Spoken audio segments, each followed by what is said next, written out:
and I made it, and I became a lawyer. Then I joined the Los Angeles County Public Defender's Office. I became the chief. I was the guy who got thrown out of high school. I became the chief. I supervised 400 lawyers. Then I said, you know, I'm gonna do better than that. And I became an adjunct professor at UCLA. And then I started getting more involved in boxing. I was in a gym owned by a movie star named Mickey Rourke. Have you heard of Mickey Rourke? I would work out at his gym, I'd spar. I would spar with world champions. Mickey Rourke treated me very nice. He wouldn't take my money. And I'd go twice a week after court, and I'd suit up, and I'd box. As a result, I became very well known in boxing, and I am the legal advisor for the California Boxing Hall of Fame, legal advisor for the World Boxing Hall of Fame. I have been the legal advisor for the California Professional Boxing Referees, and I was a boxing trainer for the Los Angeles Police Department. My best friends are boxers. When I go to Freddie Road, how many of you watch 24/7 when Freddie's fighters are ready for a title? I go to that gym. When I'm climbing the stairs, here's what the champions say. If you're in a jam and you're heading for the can, who do you call? Ken Green. Makes me very happy.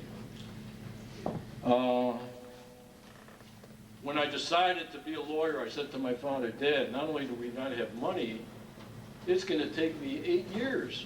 8 years. You know what my father said to me? So what? 8 years are going to come, 8 years are going to go. The chumps will be kicking back, drinking beer, smoking grass, and at the end of the 8 years, what will they have? Nothing. He said, if you do what I tell you, pay your dues, you'll be a lawyer. Paid off for me.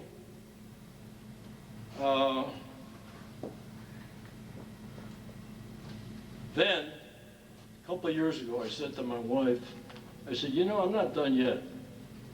Something else I want to do. I want to be a cop. I always wanted to be a cop. She said, oh, you're too old. You can't, you running yes sir, no sir, and doing push-ups and sit-ups. And I said, no, I'm going to do it. I was the oldest guy to go to the Los Angeles County Sheriff's Department, and I became a cop. Check it out. I'm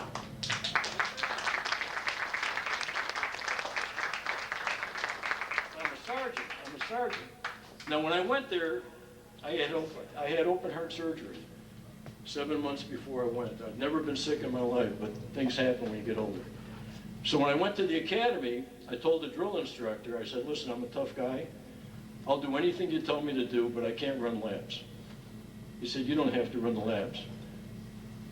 So, but we had to have 80 hours of martial arts. Now, I know how to box, but I had never kicked. I didn't use elbows. They taught me all that. I could have beat any guy in that class that were 22 years old. One day, the drill instructor calls us up. He says, anybody here know how to throw a left hook? Calls up some kid, 23 years old, goes like this. He said, Green, show him. Boom! So, made me happy. I did it. So I'm here to tell you this. Listen to me. I'm just like you. All the things that I did in my life, you could do. But you got to pay dues. You got to pay dues. Listen to your teachers. No drugs. Study. Go to college. You can have a great life. I want to read you something now. There's a guy that I grew up with that was a legend. He got a letter from the ex-principal, who's now deceased. Dear Fred, as you know, I've been part of Roosevelt High School for longer than any other Rough Rider. I entered in 1937 as a gangling freshman. I've been involved with our school as a student, football coach, teacher, counselor, and principal. During the last 25 years, I've served as editor of our Roosevelt Alumni News.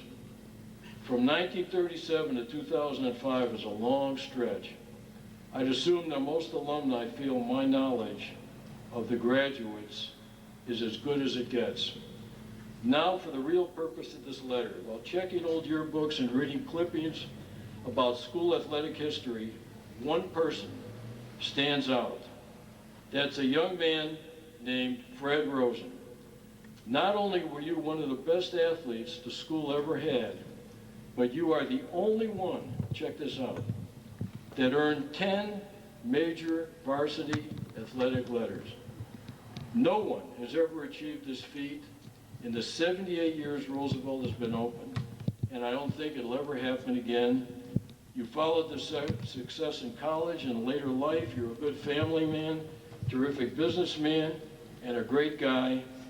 Fred, in the early 60s, the last 3 years I coached football, our record was 29-1-1. I'm sure if I had Fred Rosen around, it would read 30-0. I wish you the best. Freddie, stand up.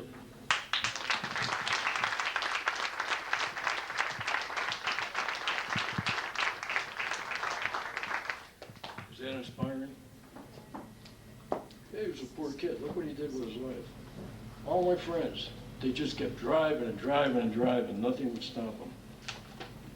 So that is my message to you. Does anybody have any questions?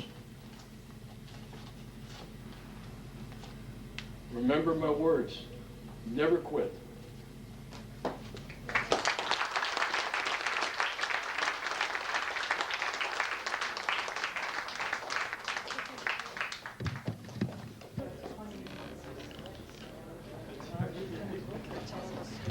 Oh, yeah, okay, let me tell you a little more. All right, let me give you a little more. I didn't realize it was so early. Yes, ma'am.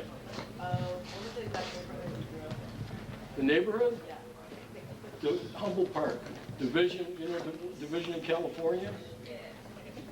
Division in California. By the way, I forgot to tell you, I wrote a book, and it's called I'm from Division Street. And it's up there. It's down here. Oh. One thing I forgot to mention is, yes, Ken Green is an author of his story, I'm from Division Street, okay? And this book is available in the bookstores and on Amazon, anywhere you wanna get it, okay?